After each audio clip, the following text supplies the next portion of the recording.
Hello, everyone, and welcome back to the second installment of Going Around the World and Looking at Nubs with myself and Phil at Ancient Alternative View.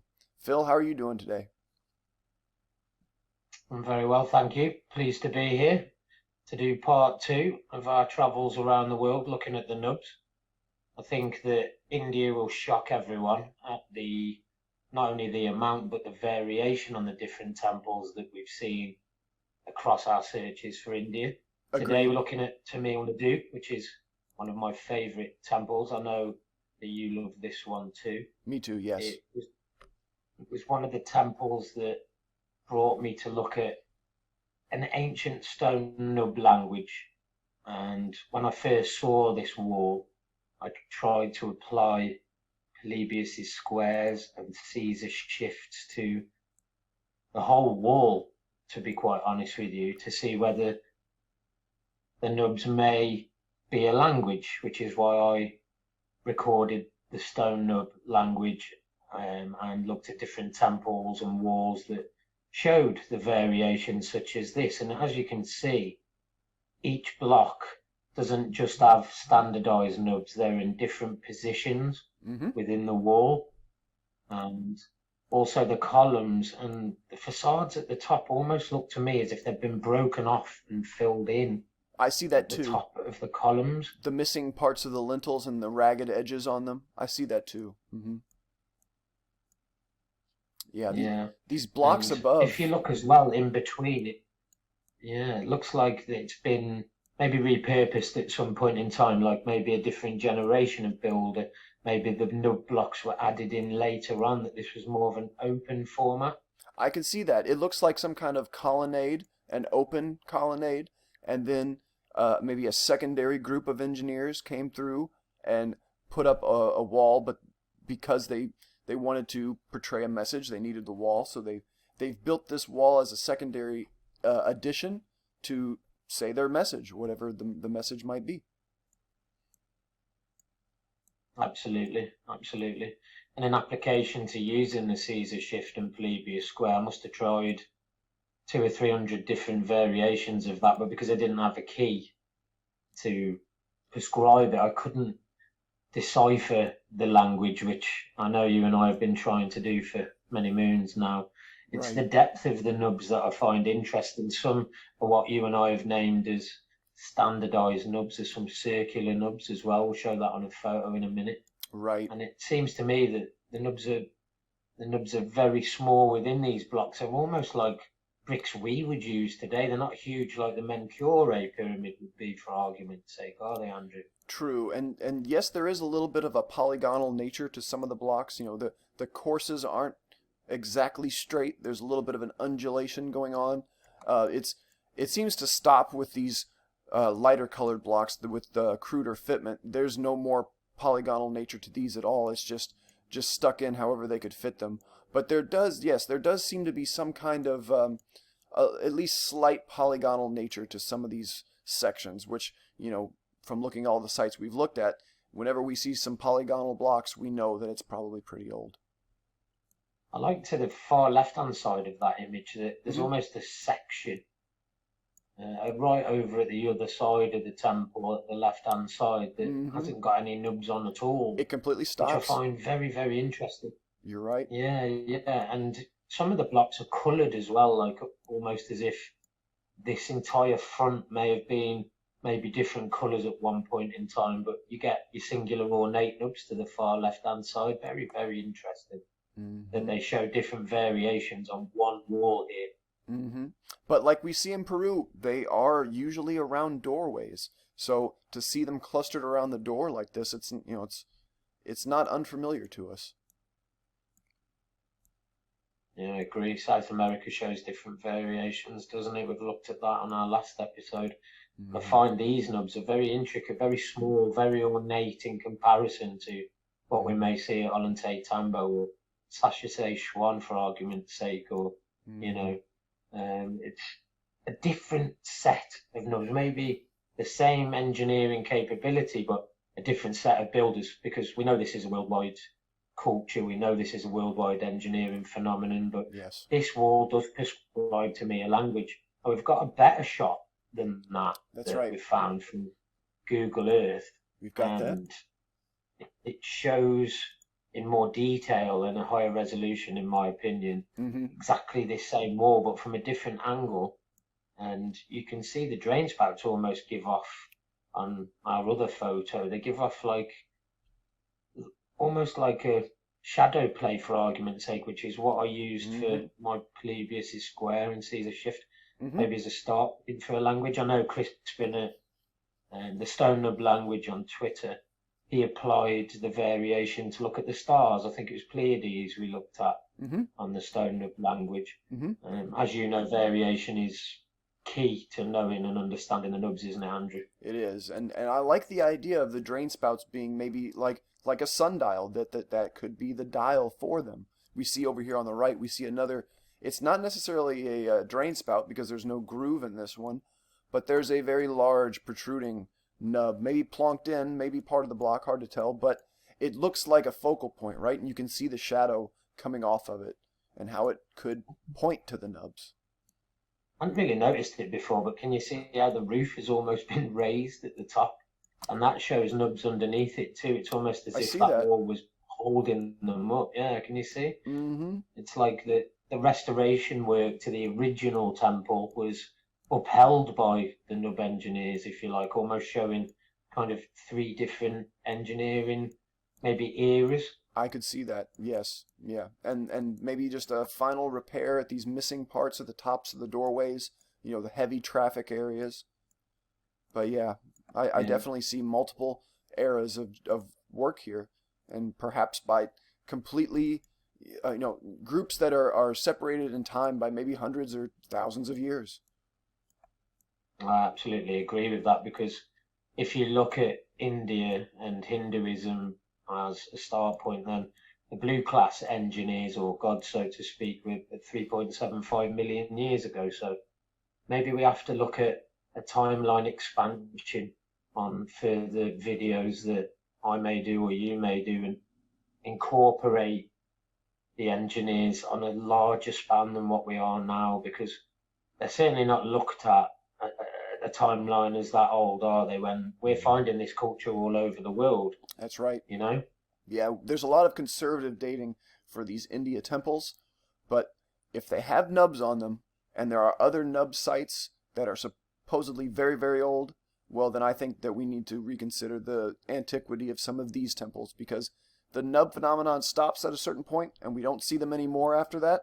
So the timeline of the nubs has an end point, and now we just need to work our way back to the beginning point.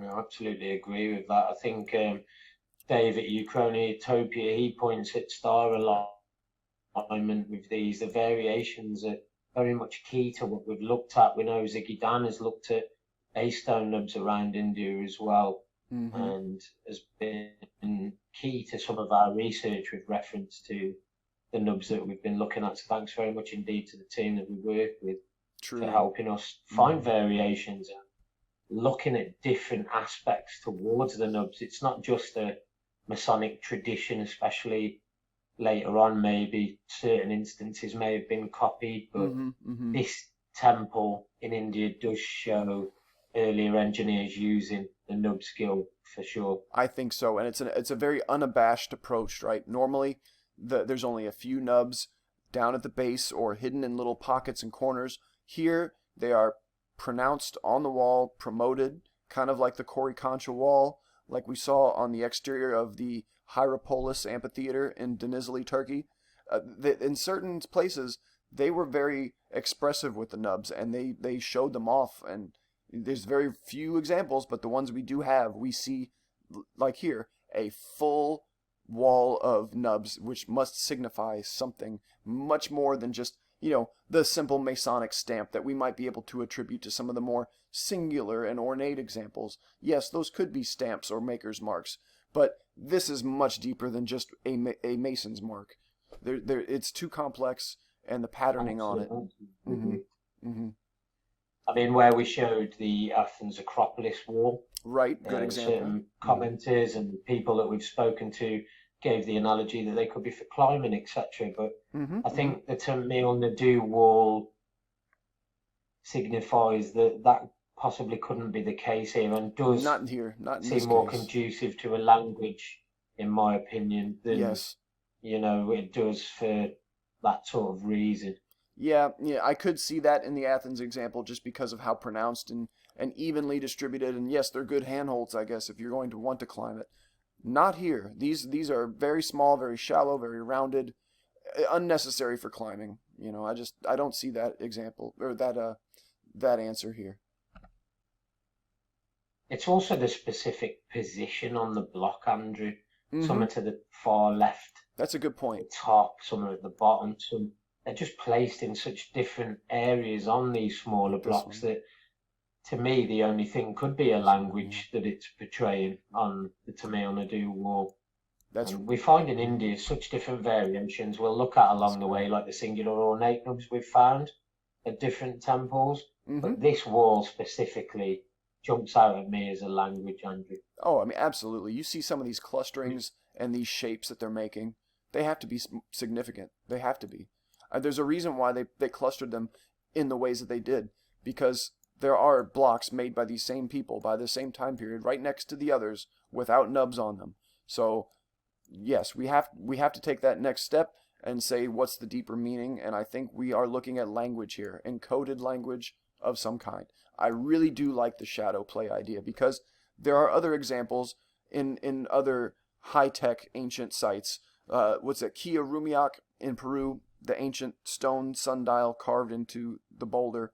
There are other parallels to this shadow play being used, even in more primitive examples like the Fajada Butte, which is the sun dagger. It's just a petroglyph, just carved in. But again, they're using this shadow play to either tell time or to keep track of the seasons, to say something. And this might be the most advanced and most in-depth version of trying to say something with this technique.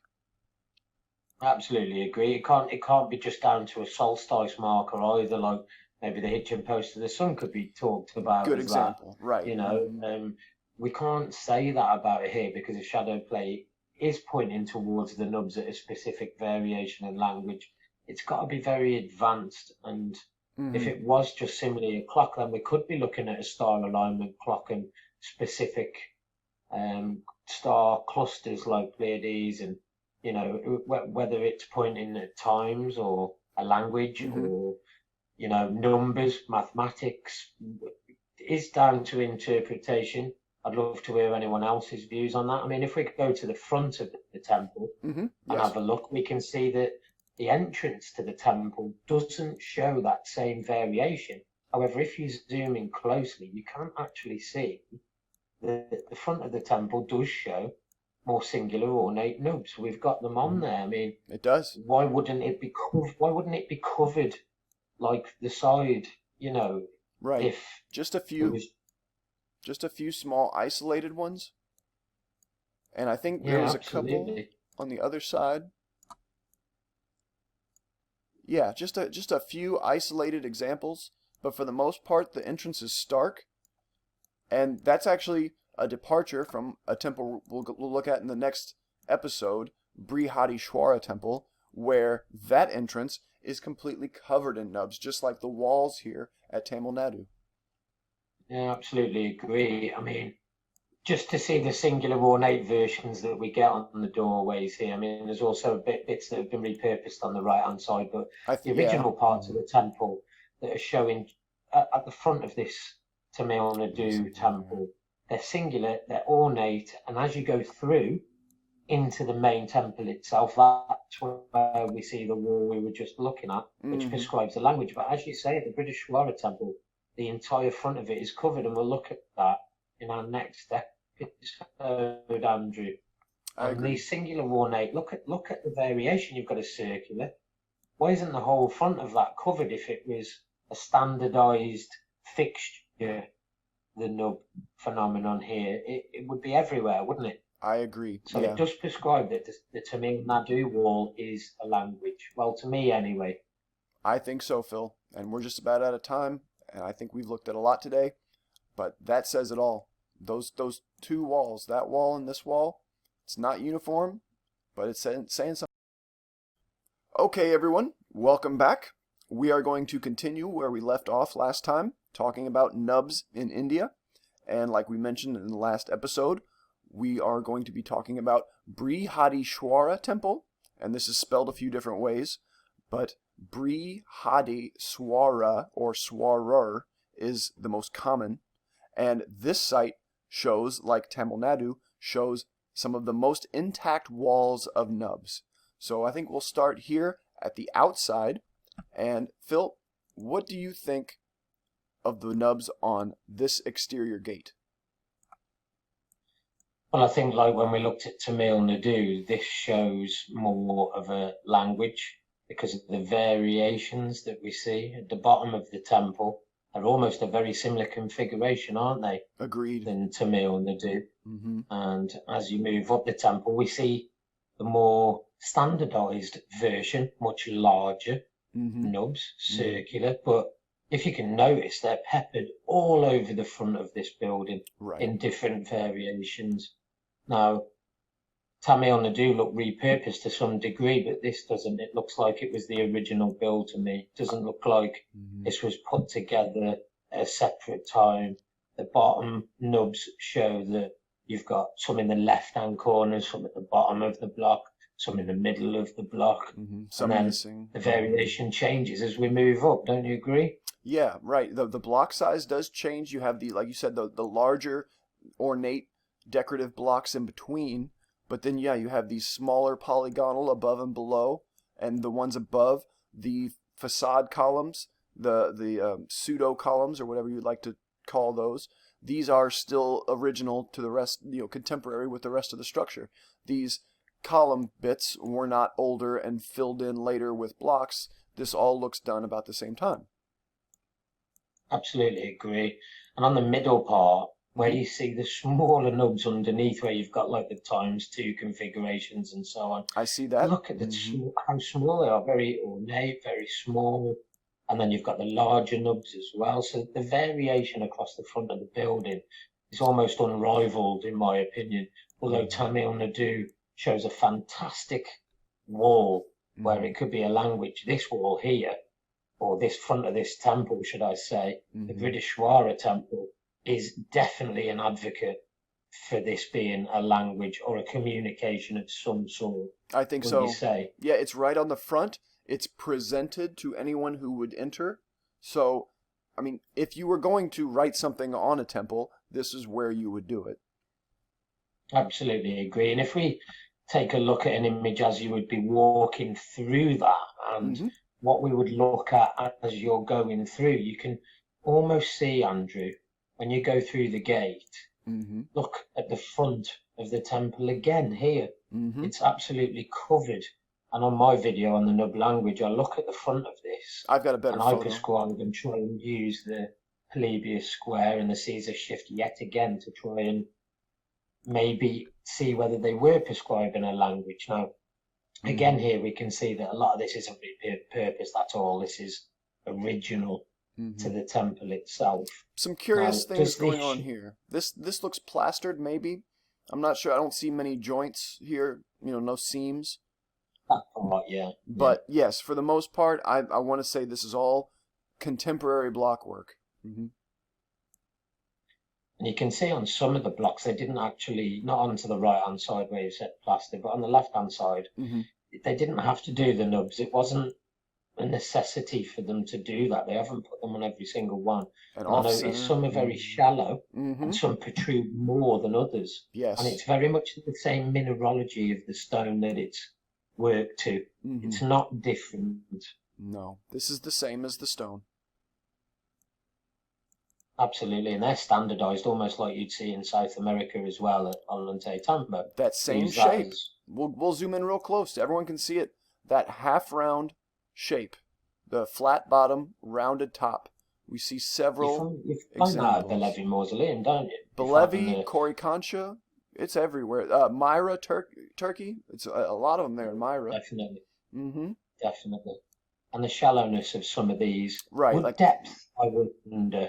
make any difference to the language? Could parts of it be the depth maybe signify a specific letter or a number, That's a very good or point. attribute to a certain star maybe? I mean, I know the variations are key, and we're sort of giving everybody in the audience different variations to. You're all welcome to do the same thing. These are high resolution images. You can all look for nubs yourselves. That's right. If you find anything or think of anything that we're missing, we have folders on Pinterest. Andrew would give you access to his folders, as would I. That's right. You're more than welcome to have a look, but to me, this front looks like a language again as you walked through from the main entrance. Agreed. And we've got more here of that entrance, and you can see they go top to bottom. They are peppered throughout. You can see all the people walking through. You have to wonder, aren't there people in India who walk through here and have, see these as well, and have to wonder what they're for? I mean, aren't there local tales and legends about these? There must be. You would have thought there would be written documentation on them with how significant they are to the temple, surely. I mean, if we look at other more ornate examples at the Brihadeeswara temple, we can see that they're scattered everywhere here, aren't they, Andrew? I mean, you've got... That's right. We move to other walls and you get more singular ornate examples, almost like an engineering mark. I mean, sometimes they're hard to spot, aren't they? This is like a Where's Waldo, isn't it? Like you'll have, anyone watching will probably have to take a few minutes to really look at this wall to see where they are. And we've looked at this wall a few times, so we can help you out. I mean, look here, you have 1, 2, this one's kind of hidden back in behind the art. You have one down here by the statuary on this column element, but not on the other side. You have a few maybe up on top that are mirrored left to right, but other areas where that is not the case. Some are very shallow and small. Obviously, others are a little bit easier to spot, but in some instances, they are just expertly hidden and tucked away in some of these little corners. You almost notice that how ornate this part of the building is to the singular nubs that they put there. Now, it tends to be on the front of the temples that we're seeing where it's a flat surface. They're showing us the language. They're telling us what the temple is, or they're showing us what they want to show us. And then the singular, more ornate nubs around this intricate work signifies maybe an engineering marker or something to show, the person that did the work. It's not a language per se. That we're looking at here, more of a marker to the engineer. Yeah, like an authentication stamp of authenticity, right? Yeah, absolutely. A signature of some kind, right? Yeah, I could see that being more the case here, where, there's not as much being said, but I think there is still information being conveyed. And we have another example as well. Absolutely. Let's see, I had... another nice ornate example that's somewhat hidden, and you just spotted as well. If you look under these steps, we have a couple nubs. They are not quite uniform, but you one on either side of the steps. And then you noticed, Phil, let's look real close, a tiny little nub here on the corner. Look to the right-hand side of the step, just sticking out. You can just see him. Just there on the left-hand side. A faint one. There right. She is. That's right. Unbelievable. That if you have to look at every single block, don't you? You do. To find the nubs. I mean, some of them almost look like they've got a slight beveled line as well, like a bevel edge. I could see that. But yes. Those nubs there. Those nubs are quite well hidden. They've been painted over. We see that at other temples that we'll look at in India as well. That's true. But it's a fantastic. These are base stone nubs at the end of the day that we refer to as base stone nubs, don't we, Andrew? And a variation of them. We have more examples. Circular or square, to a degree. But they're not on every single block, are they? No. Here's another good example of base stone nubs. And like in my video, laying the nub foundations, it's kind of dedicated to this phenomenon. And we'll see this in a lot of places. Assos, Turkey, has them all the way around. Segesta, Italy, like we've talked about many times, all the way around the foundation. So here again, the same kind of phenomenon. They're not on every block, not, evenly distributed. There's clustering. Some of them are blank, no nubs. So yeah, there's information being portrayed here. You could also look at where they do singular nubs, where they're actually on their own, and it's almost like a marker to the specific engineer at certain temples. Mm-hmm. And we get that at the British Shwara, but the base stone nubs do suggest if above that, they don't show any others, do they? Mm-hmm. Why aren't they there if it was, meant to be on every single block? It isn't. So the front of the temple showed where the language is and what it meant. And as you go through, you find the more singular and ornate versions in the base stone nubs as you walk through the temple. I like that. Mm-hmm. And like you were saying about the different levels of protrusion and the profiles, here we have a good example. I bet no one even noticed until we'll point them out. Over here on the left, we have very faint nubs. You see these traces on these blocks.